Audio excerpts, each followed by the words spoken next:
In the last few days, have you felt that something is out of place? As if something inside you awakened, but you can't name what it is? Nothing obvious changed on the outside, yet the way you perceive things feels slightly different. Familiar moments don't land the same. Thoughts feel louder or more distant, and there's a quiet sense that something important is trying to surface. This message didn't reach you by accident. It's the final piece that was missing. Not because it will give you answers, but because it will point your attention in a direction most people never look. What if everything you understand as reality is only a part and not the whole? What if what you've been reacting to your entire life is just a surface layer, shaped by habits of observation you never consciously chose? Maybe the mistake isn't in you, but in how you were taught to observe the world. Maybe nothing is broken. Maybe what's changing is your readiness to see beyond what you were conditioned to accept as normal.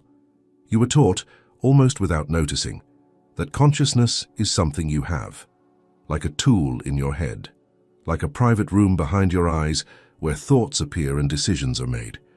But pause for a moment and feel how strange that idea actually is. If consciousness were inside you, where exactly would it be? Behind the forehead? Somewhere in the brain? At what point does a physical structure suddenly become awareness itself? Notice how quickly the mind wants to answer with concepts. Biology, neurons, chemistry. Those explanations are useful, but they don't touch the lived experience you're having right now. Because before any explanation appears, there is already something present that notices the explanation forming. That noticing doesn't feel like an object. It doesn't feel like a thing you can point to. It feels more like a field in which everything else is happening. Think about the simplest experiment you can do without effort. Close your eyes for a second. When you do, the room disappears. Colors vanish, shapes dissolve, the sense of outside collapses, and yet something remains. You are still here. Not as a body you can see, not as a world you can touch, but as a clear presence that knows the eyes are closed. That presence didn't shrink when the world disappeared. It didn't turn off. If anything, it became more obvious. Now, open your eyes again. The world returns. But ask yourself honestly, did consciousness come from the world, or did the world appear within consciousness? The sounds, the light, the sense of space all show up in the same place your thoughts do, in the same invisible openness. This is the point most teachings rush past because it's uncomfortable for the mind. It reverses everything you were trained to believe. You don't wake up into consciousness each morning. Consciousness wakes up as you, again and again, taking the shape of your body, your memories, your name, like a vast ocean forming a temporary wave. The wave feels separate. It has edges, movement, history, but it's never been anything other than the ocean expressing itself in one form. This is why the search for consciousness as an object always fails. You can observe your thoughts, which means you are not your thoughts. You can observe emotions rising and falling, which means they appear within something larger. You can even observe the sense of me tightening or relaxing. But whatever is doing the observing cannot be found in the same way. The observer has no shape, no age, no location. It's not hidden. It's too obvious. For many people, this realization doesn't arrive as a dramatic revelation. It arrives quietly, almost disappointingly simple. And the mind often resists it because it offers no badge, no special identity, no feeling of being above others. It actually removes the center point the ego depends on. If you're in consciousness rather than owning it, then the story of control starts to loosen. Notice how much effort goes into maintaining the sense of being a separate entity, moving through a separate world. Every day, the mind draws invisible lines. This is me, that is not me. This is inside, that is outside. This is happening to me. But when you look closely, those lines are conceptual. They are habits of thought, not facts of experience. When a sound occurs, does it stop at the edge of your body? Or does it simply appear fully formed in awareness? When a feeling arises in the chest, is it truly contained? Or does it spread through the same space as everything else you experience? The body itself is known in exactly the same way as the room you're sitting in. Both are appearances, both are perceptions, neither is the perceiver. This doesn't mean the body isn't real or that your life doesn't matter. It means the foundation is different than you were told. You are not a small unit of consciousness, trapped in a fragile form. The form is something consciousness is currently using to experience itself from a particular angle. That shift alone begins to soften fear, because what you truly are was never born in the way the body was born, and here's where the tension quietly builds. If consciousness is not inside you, then the idea of a separate observer looking out at a separate world starts to wobble. If everything you experience appears in the same open field, then what exactly is the boundary between the one who sees and what is seen? This question isn't meant to be answered quickly, it's meant to be felt, because once that boundary starts to blur, something even more unsettling appears. The possibility that the observer and the observed are not two things at all. And that realization changes how you understand every moment that follows. From early on, you were trained to believe there is a clear line between you and what you experience. A watcher on one side, a world on the other. This idea is so familiar that it feels unquestionable. You look at a tree, and it seems obvious that you are here and the tree is there. You feel a thought arise, and it feels like you are the one having it. But this sense of separation is not something you discovered. It's something you inherited. If you slow down and look more carefully, the certainty starts to soften. When you see the tree, where exactly does the seeing happen? The color, the shape, the sense of distance all appear instantly, without effort. They don't travel from the tree into a little observer inside your head. They simply show up, fully formed, in awareness. The idea of a separate observer is added afterward, almost like a commentary layered on top of raw experience. The same is true for thoughts. A thought appears fully articulated, as if placed there by an invisible hand. You didn't plan it, you didn't assemble it word by word, and yet, a moment later, the mind claims ownership and says, "I am thinking."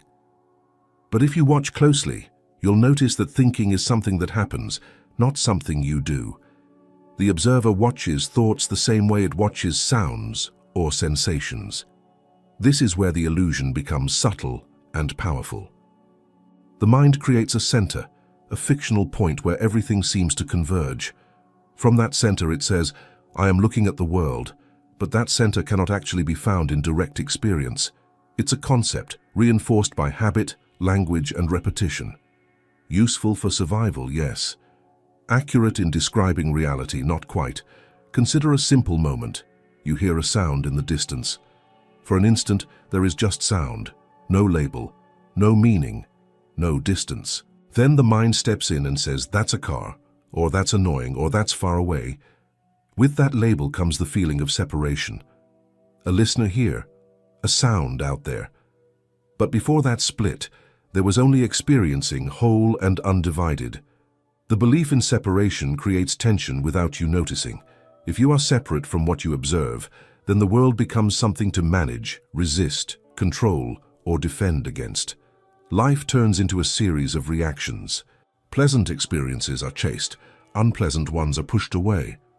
And the observer, believing itself to be isolated, carries a constant background sense of vulnerability. But what if that vulnerability is based on a misunderstanding? What if the observer is not standing outside reality, but is an expression of the same process that creates what is observed? When a wave rises in the ocean, is it separate from the water it moves through? It can be described as distinct, but it's never actually a part. In the same way, what you call you may be a movement within experience, not a spectator watching from a safe distance. This doesn't erase individuality. Your preferences, memories, and personality still function, but they function more like patterns than like boundaries. When this is seen, even briefly, something relaxes. The constant effort to hold yourself apart from life eases. Experience flows more freely because it's no longer filtered through the question, "What does this mean for me?" Here's the part most people miss. The observer is not neutral. It doesn't just watch reality like a camera. The way you observe changes what appears. When attention is tight, fearful, or rushed, the world looks threatening and sharp. When attention is open and steady, the same world appears softer, more workable. This isn't philosophy. It's something you can notice in real time, in ordinary moments.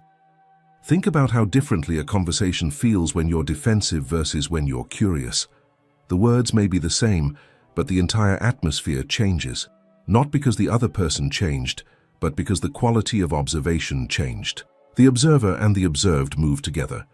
They are not independent pieces. Once this is noticed even slightly, it becomes harder to believe the old story of being a separate self, navigating an external world.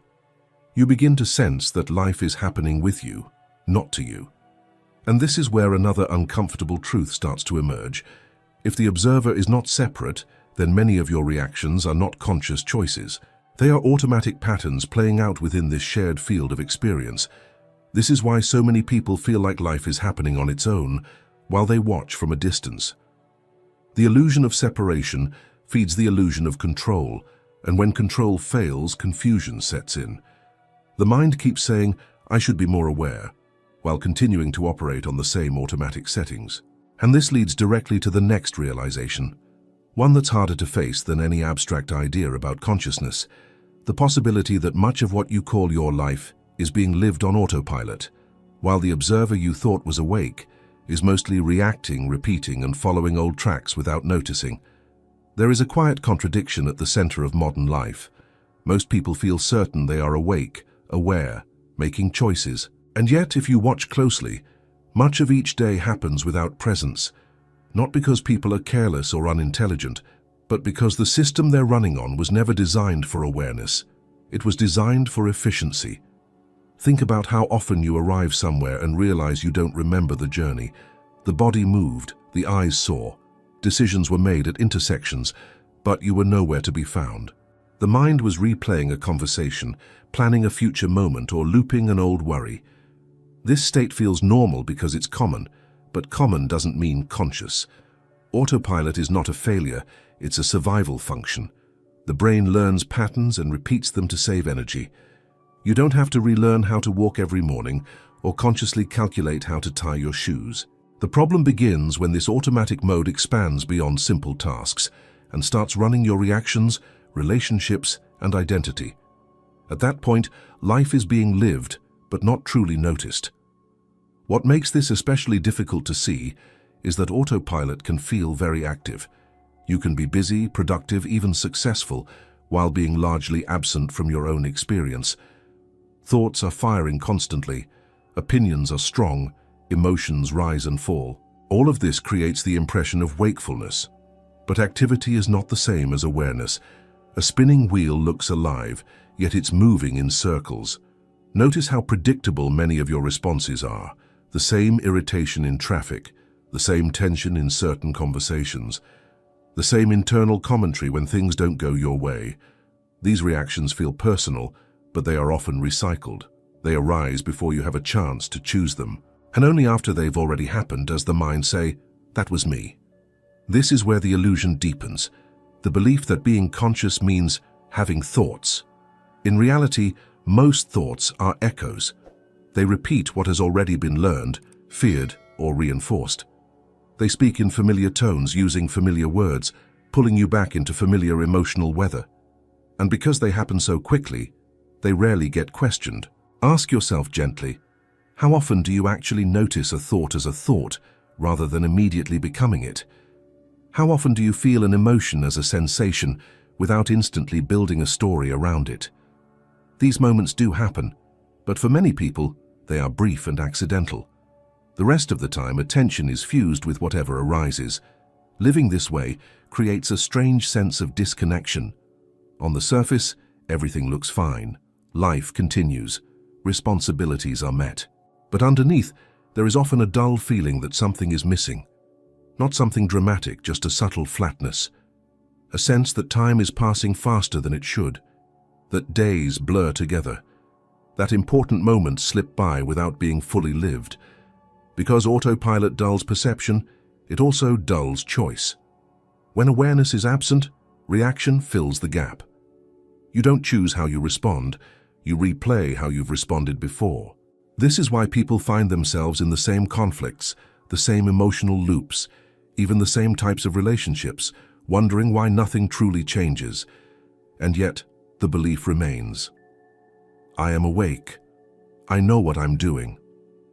This belief is rarely examined because examining it requires slowing down, and slowing down feels threatening to a system built on speed. The moment you pause, you start to notice how little of your inner life is actually under conscious direction. This isn't meant to create guilt or self-judgment. Autopilot is learned, reinforced by culture, education, and constant stimulation. From an early age, attention is pulled outward and fragmented. Very few people are taught how to notice their own experience without immediately trying to control it or escape it. The quiet truth is that wakefulness is not an all-or-nothing state. It's not something you either have or don't have. It fluctuates, it fades in and out. There are moments when you are truly here, when the body feels present, the mind is clear and perception is vivid. And then there are long stretches where life is being processed rather than lived. What matters is not judging these fluctuations, but recognizing them. The instant you see autopilot operating even briefly, you are no longer fully inside it. That moment of noticing is different in quality. It's quieter, more spacious. And it carries a subtle sense of choice, even if you don't act on it yet. This is where the next misunderstanding often appears. Once people notice autopilot, they usually try to escape it by searching for something outside themselves. A new method, a new teacher, a new explanation, as if the problem were a lack of information. But the habit of searching outward is often just autopilot wearing a spiritual mask, continuing the same pattern in a more refined form. At some point, once the sense of autopilot is noticed, a new impulse usually takes over. The impulse to search. If something feels off, the mind assumes there must be an answer somewhere else, a book that explains it, a teacher who has figured it out, a method that finally makes it click. This seems reasonable. After all, most problems in life are solved by gathering more information, but consciousness doesn't work by accumulation, and this is where a subtle mistake keeps repeating itself. The search outward is not wrong in itself. Books can point, teachers can inspire, conversations can open doors. The problem begins when the search becomes a replacement for direct observation. When understanding is outsourced, awareness quietly steps aside. You start collecting ideas about consciousness instead of noticing how experience is actually unfolding in you right now. It's easy to confuse insight with information. Reading something that resonates can feel like a shift, and sometimes it is, but notice how quickly the mind turns that resonance into a conclusion. Now I know. And with that, the curiosity that made the insight possible closes. What remains is a refined belief, not a living understanding. There is also comfort in searching outward. It keeps attention busy. It offers hope that something external will arrive and complete you. As long as the answer is somewhere else, you don't have to fully face what is happening inside. You don't have to sit with confusion, restlessness, or uncertainty. The next book, the next explanation, the next voice promises relief. But relief is not the same as clarity. Relief soothes the surface. Clarity changes how you see. And clarity cannot be delivered from the outside because it's not an object to receive. It's a shift in perspective, a subtle reorientation of attention, something you notice, not something you acquire. Think about the moments in your life when understanding actually changed you, not temporarily, not emotionally, but in a way that stayed. Those moments likely didn't come from being told what to think. They came from seeing something for yourself, often in a quiet, almost ordinary way. A pattern you suddenly recognized, a reaction you noticed forming, a belief that lost its grip when you looked at it directly. The mind often resists this kind of seeing because it feels exposed. When you turn inward, there is no authority to hide behind, no concept to lean on, just raw experience, sensations, thoughts, emotions, all moving without asking permission. And the realization that you don't control most of it in the way you assumed can be unsettling. So the search continues, not because the answer is far away, but because stopping feels unfamiliar. Many people move from teacher to teacher, practice to practice, language to language, hoping the next framework will finally deliver what the previous one promised. And yet, the feeling of incompleteness lingers, quietly fueling the next search. What's rarely questioned is the direction of attention itself. Almost all searching points outward, even when the topic is inner life. The focus remains on ideas, explanations, and models. Very little time is spent simply noticing what it feels like to be here, before interpretation. To feel the body breathing without trying to improve it. To notice a thought arise without asking whether it's true or useful. This doesn't mean you should reject learning or guidance. It means recognizing their proper role. They are maps, not the terrain, and no matter how detailed a map is, it cannot replace the act of walking. At some point you have to look up from the page and feel where you are standing. The mistake then is not curiosity, it's displacement. The belief that understanding will arrive from somewhere other than your own immediate experience. That belief subtly reinforces the idea that you are not enough as you are, that awareness needs to be added or upgraded, but awareness is already present. It's what allows the search itself to be noticed. When this begins to sink in, the search doesn't necessarily stop, but it changes quality. It becomes lighter, less desperate. You listen and read without clinging. You take in what resonates and let the rest pass. And more importantly, you start checking everything against your own experience instead of against another person's certainty. This shift can feel uncomfortable at first because it removes the safety net of external authority. But it also opens something else, a direct relationship with what is happening inside you. Thoughts are no longer just content to analyze, they become events to observe. Emotions are no longer problems to fix, they become movements to feel. And as attention turns inward in this way, something subtle becomes clear. Every experience you have, no matter how solid it seems, is filtered through perception, through interpretation, through the way you observe, which means that the next layer of understanding is not about finding new answers, but about seeing how the answers you already believe are shaping the reality you think you're living in. What you call reality feels solid, stable, and obvious. It feels like something that exists on its own, independent of you. But if you slow down just enough, you begin to notice something quietly unsettling. You never experience reality directly.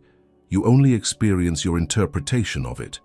And that interpretation happens so fast, so automatically, that it's almost invisible. Take a simple moment. Someone looks at you without smiling. Instantly, something forms inside. Maybe tension, maybe a story, disapproval, distance, coldness. But what actually happened before the story? Light hit your eyes. A face appeared. That's it. Everything else was added by interpretation. And once added, it felt real, personal, meaningful. This process isn't a flaw. It's how the mind works. Interpretation helps you navigate the world. It keeps you safe. It gives continuity to experience. The problem is not that interpretation exists, but that it is mistaken for truth. The mind doesn't say, "This is how I'm seeing things right now." It says, "This is how things are." From the moment you wake up, interpretation begins running.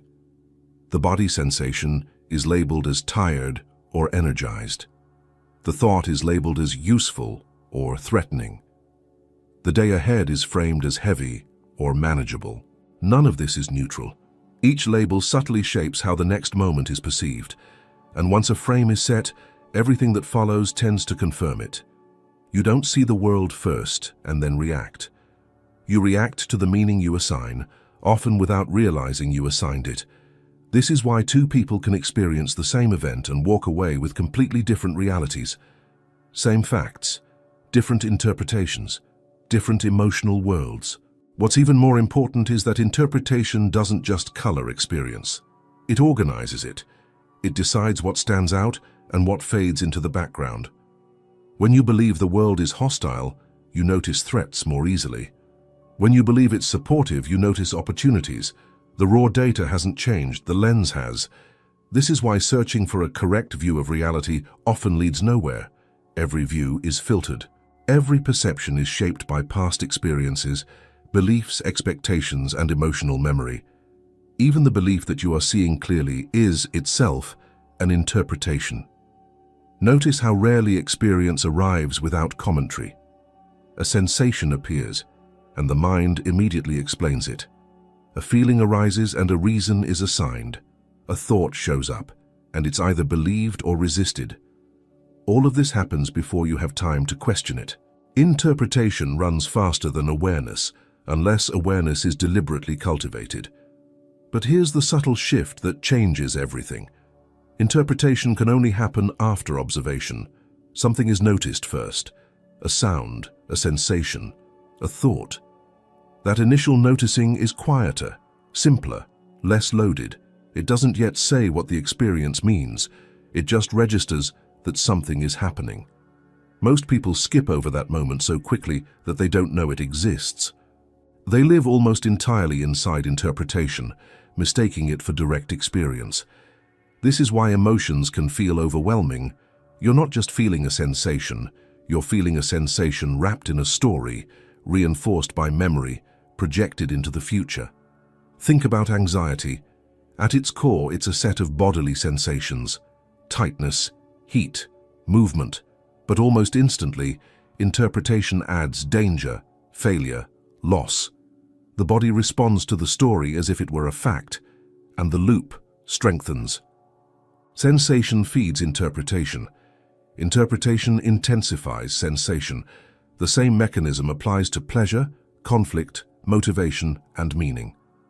Life feels the way it does, not only because of what happens, but because of how it is continuously interpreted.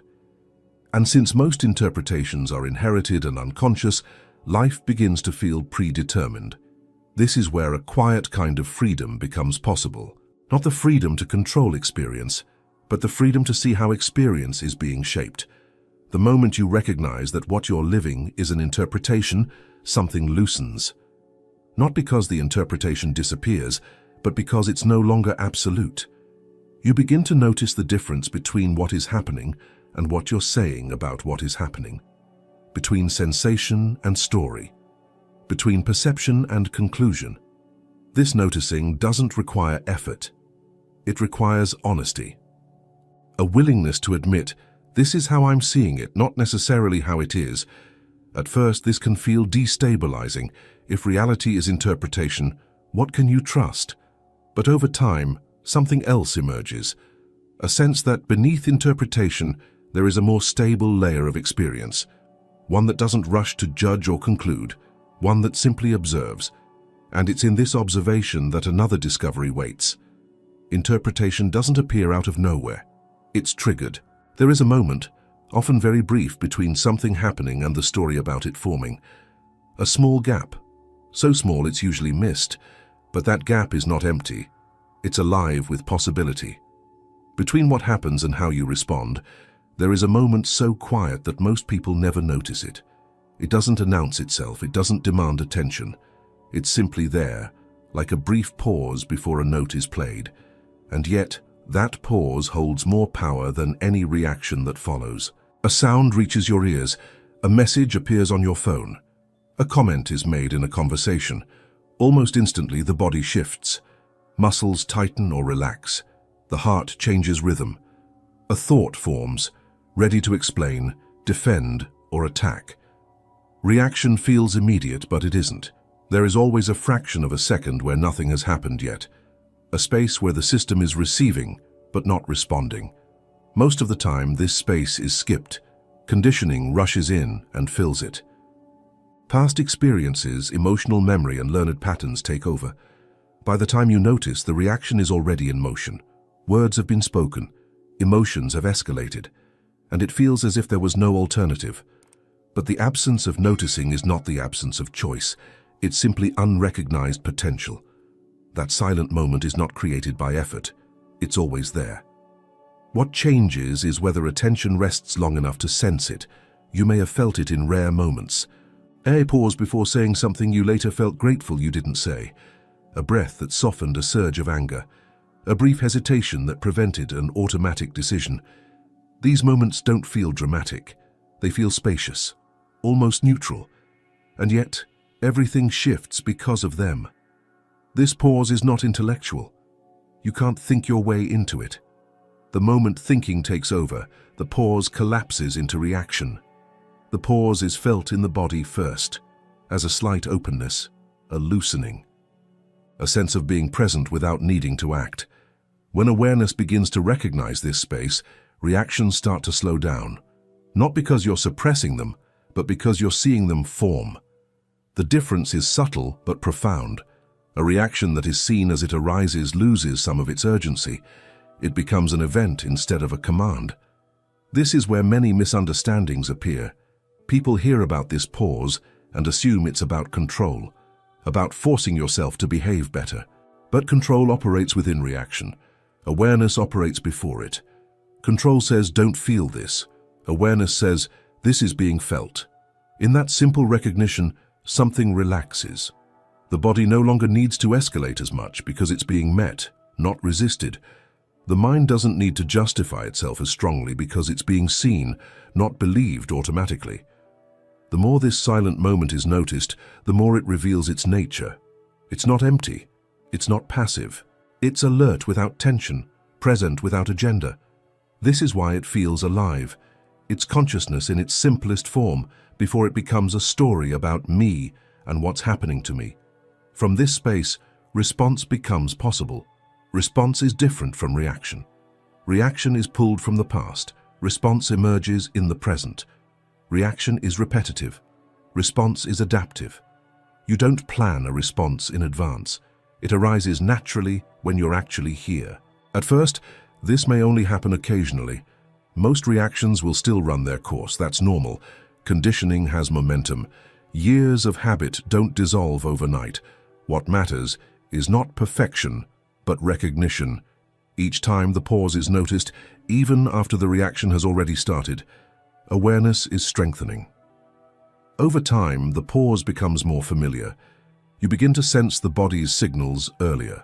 The tightening in the chest, the heat in the face, the urge to interrupt. These signals are not problems.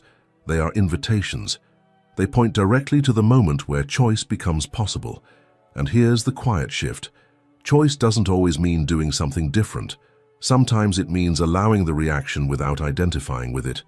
Letting anger be felt without becoming angry. Letting fear be present without building a future around it. This too happens in the pause.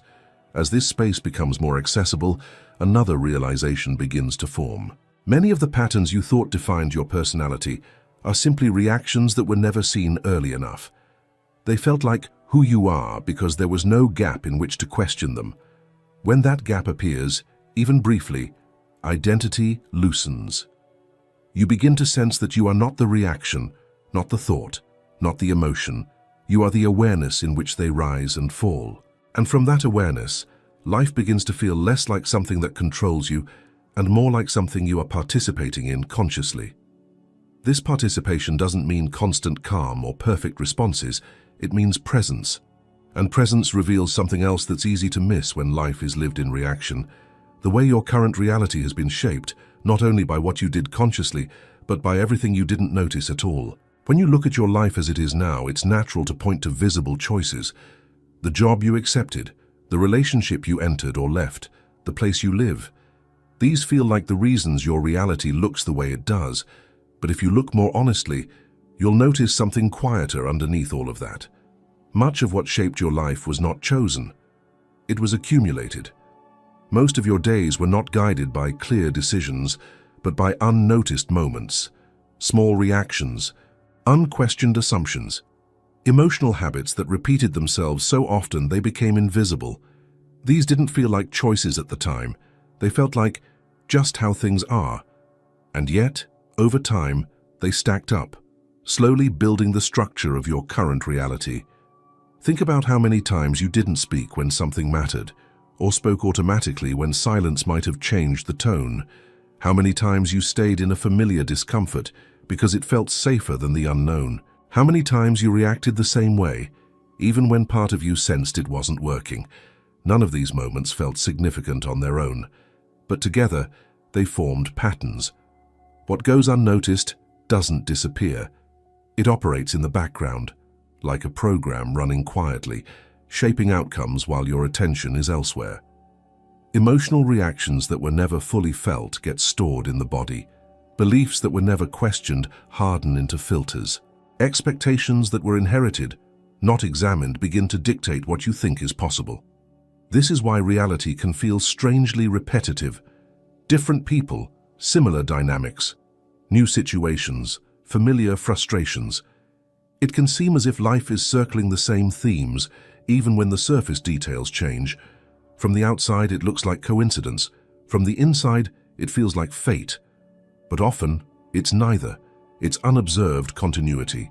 When awareness is absent, the past quietly decides the present. Old emotional responses get triggered by new situations. The body reacts before the mind understands why. And because the reaction feels immediate and personal, it's rarely questioned. The story becomes, this is just who I am, rather than, this is what's happening in me right now. Your current reality is not a punishment or a failure. It's a record, a reflection of what was attended to and what was overlooked, of where presence was available and where it wasn't. And this is not meant to create regret. Regret looks backward with judgment. Awareness looks backward with clarity. There is something empowering in recognizing this.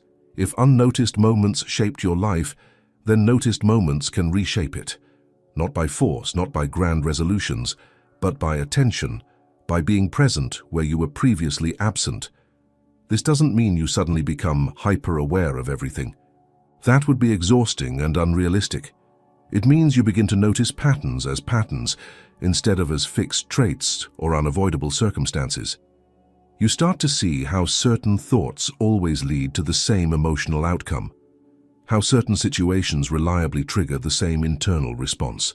Seeing this doesn't immediately change it, but it weakens the illusion that it's inevitable.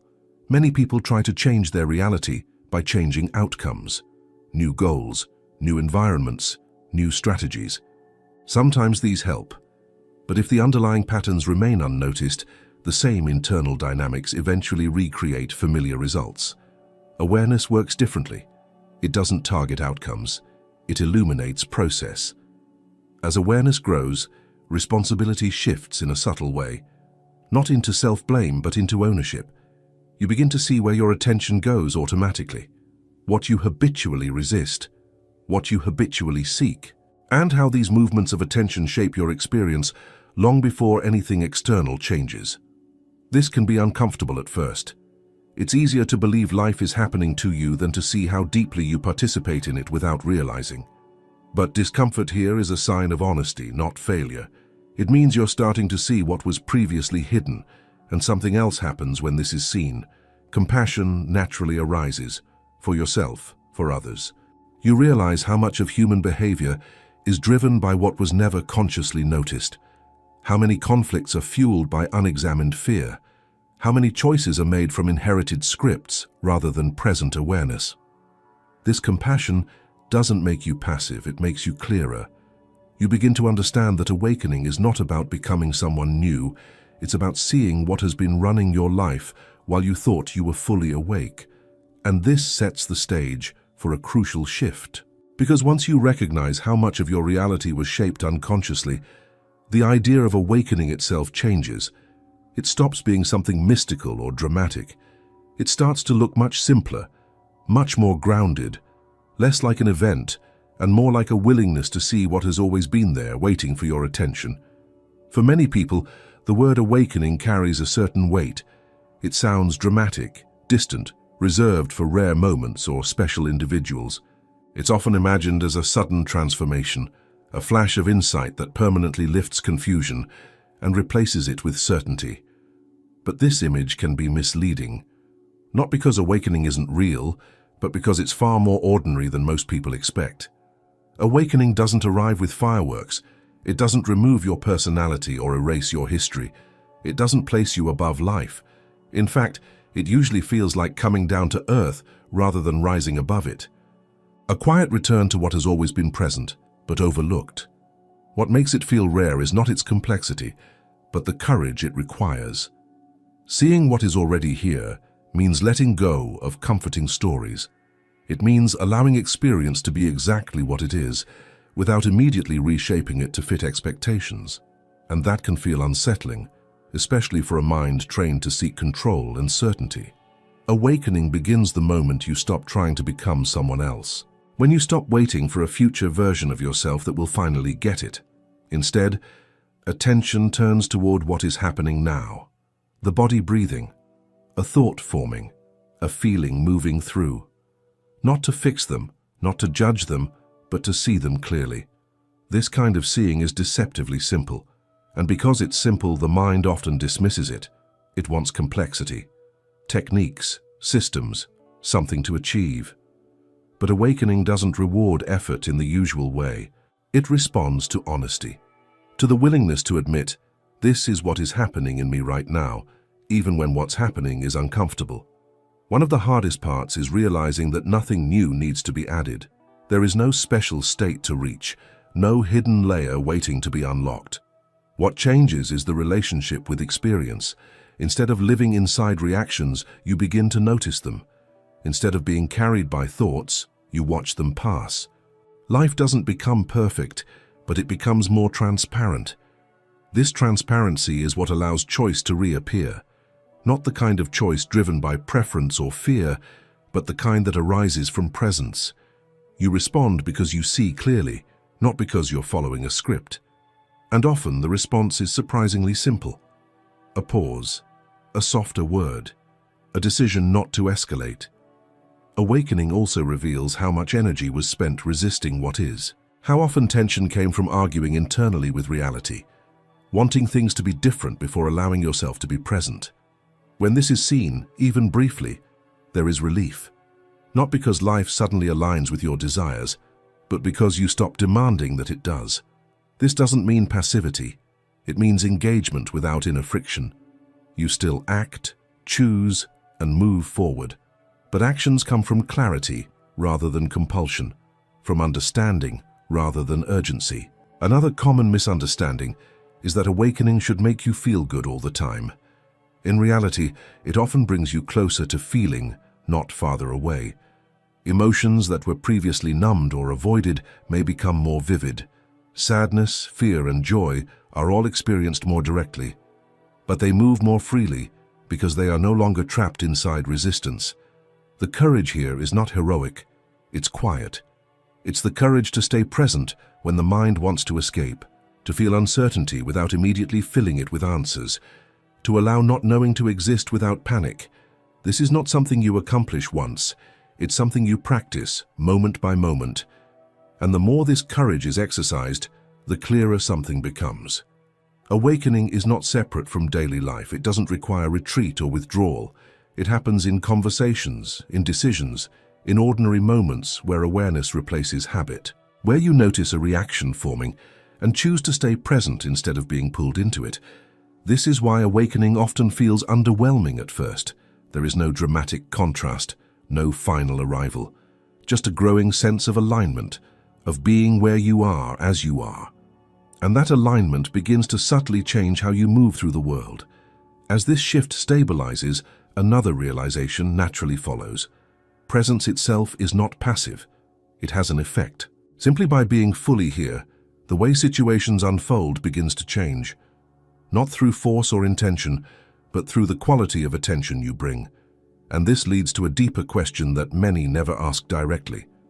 What actually happens to reality when it is truly observed? Most people were never told this, not because it's secret, but because it doesn't fit into how we're taught to think. You were taught that reality is fixed, solid, moving on its own, and that you are a passive witness trying to adapt to it. Presence, in that model, is just watching more carefully. But presence is not passive. It never was. The simple act of observing changes what unfolds. Not in a mystical, dramatic way, but in a quiet, measurable one. You felt this before, even if you didn't name it. Think about how your body responds when you truly notice it. The moment attention rests on tension, the tension often shifts, not because you commanded it to, but because it was seen. Observation reorganizes experience. This happens everywhere. In conversations, when you listen fully instead of preparing your response, the tone changes. People soften or become clearer. In difficult moments, when you stop resisting what you feel and simply allow it to be present, the emotion moves instead of stagnating. Nothing was forced. Nothing was fixed. Presence alone altered the trajectory. The observer is not outside the system. Observation is part of what is happening. This is where many misunderstandings arise. People hear that observation changes reality and imagine controlling outcomes with thought. But this isn't about manipulating life, it's about removing interference. When awareness is absent, conditioning dominates. Old reactions dictate behavior, fear narrows perception, attention fragments. Reality becomes rigid because it's being filtered through habit. When awareness is present, those filters loosen. The system becomes more flexible, more responsive, more alive. You can see this clearly in yourself. Notice how different your inner world feels when you're rushed versus when you're attentive. The external situation may be identical, but the experience is not. The observer didn't change the facts. The observer changed the field in which the facts were received. This is why presence has such a profound effect without trying to. It brings coherence. It aligns perception, sensation, and response. When things are aligned, less energy is wasted fighting what is. And with less resistance, outcomes naturally shift. Even science hints at this, though the language often confuses the point. When observation is mentioned, people think of instruments and measurements. But the deeper implication is simpler. Interaction matters. There is no neutral viewpoint. To observe is to participate. In your daily life, participation happens whether you're aware of it or not. The difference is quality. Unconscious participation reinforces old patterns. Conscious participation opens space for something new, not because you plan it, but because you're no longer repeating blindly. This is especially noticeable in moments of conflict or decision. When you're reactive, the future is predictable. The same words, the same outcomes. When you're present, even briefly, something unexpected becomes possible. A pause, a different tone, a response that wasn't available before. Presence interrupts inevitability. What's important to understand is that this doesn't require constant vigilance. It's not about watching every thought or managing every feeling. That would just be another form of control. Presence works precisely because it's relaxed. It notices without gripping. It allows without collapsing. The observer changes reality simply by not being lost in it, by not being fused with every thought, every emotion, every impulse. This slight distance creates freedom, and freedom changes how life unfolds. You may notice this first internally. Thoughts lose some of their authority. Emotions pass more cleanly. The body feels less braced. But soon, it shows up externally as well. Interactions become clearer. Decisions feel less forced. Situations that once felt stuck begin to move. None of this is dramatic. That's why it's overlooked. We're trained to look for big causes and big effects. Presence works quietly, from the inside out. It doesn't announce itself. It reveals itself through simplicity. And here's the part that often lands last. You don't need to do presence, you notice when it's already there. The observer doesn't create awareness. The observer is awareness, temporarily remembering itself. When this is seen, effort drops. The search eases. You stop trying to make something happen and start noticing what's already happening. And that noticing by itself is enough to shift the course of experience.